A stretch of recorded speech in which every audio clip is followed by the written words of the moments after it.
जमियत उलमा इस्लाम सूबे सिंध जे हुकुम तहत कायद सिंध अलामा राशिद ख़ालिद मोहम्मद सूमरो ऐं सूबाई अमीर हज़रत साईं मौलाना अब्दुल कयूम हालेजी साहिबान जे हुकुम तहत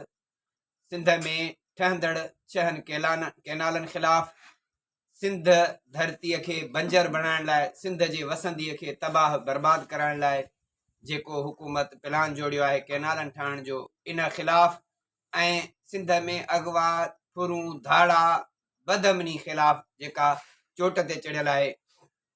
ॾींहं ॾिठे जो नवाब शाह जे कॉलोनियुनि मंझां मोटरसाइकिल ते को पंहिंजा बचड़ा खयो थो वञे, पिस्टल रखी उनखां मोटरसाइकिल फुरियो थी वञे, मोबाइल पैसा फुरियो था वञनि। इहे सभु धाड़ा चोरियूं फुरूं जेके थियनि पियूं, इन जूं मंथलियूं मथे ताईं पहुचनि पियूं।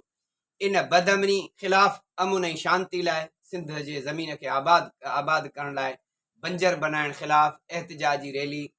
25 फेबरवरी बरोज़ अंगारो 2025 यानी सुभाणे सुबुह जो 9 बजे जमियत उलमा इस्लाम ज़िला शहीद बेनज़ीराबाद जे हेड क्वार्टर अल्लाह वाली मस्जिद सकरन रोड नवाब शाह खां प्रेस क्लब ताईं कढी वेंदी। ऐं नवाब शाह जे गयूर अवाम खे, सिंध धरतीअ सां मुहबत कंदड़नि खे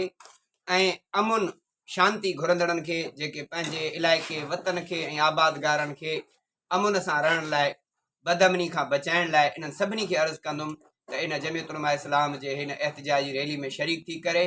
इन हुक्मराननि ताईं पैगाम पहुचाइनि त ही धरती अमुन जो गहवारो हो, अमुन रहणु चाहे थी। तंहिंजे करे सभई दोस्त नंढा वॾा मोटरसाइकिल वारी एहतिजाजी रैली में ज़रूरु शरीक थियनि। उमेद तव्हां शरीक थी करे ही पंहिंजो आवाज़ मुक़्तदर कुवतुनि ताईं पहुचाइण चाहींदा। दुआ